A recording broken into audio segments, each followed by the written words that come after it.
Giving you an update on the restoration project of the 300. Backing up here, you've seen it many times. We know it runs. Got that all taken care of. Clutch is done. I did not have a phone last weekend.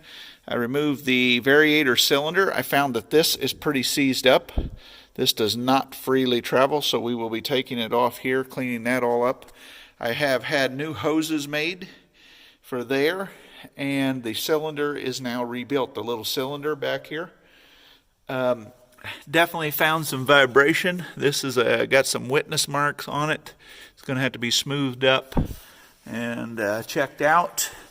The pin down here we'll be replacing that.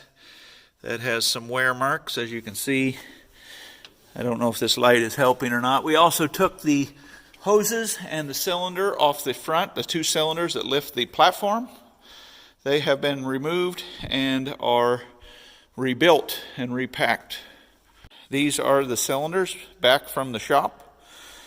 One time I had these rebuilt and they had to machine the bottom off and then weld that back on.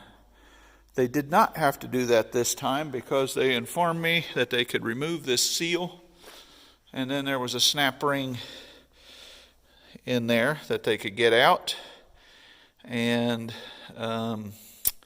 evidently that's what they did because they didn't have to machine those off.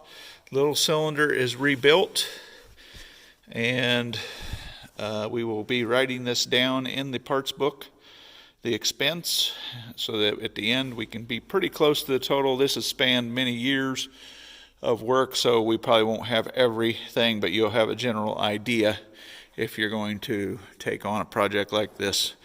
Some things we're doing we probably don't have to do, but we want to know that all the bearings are new. So we will be getting in there eventually to the cylinder and so on. Thank you for watching. Like, share, and subscribe.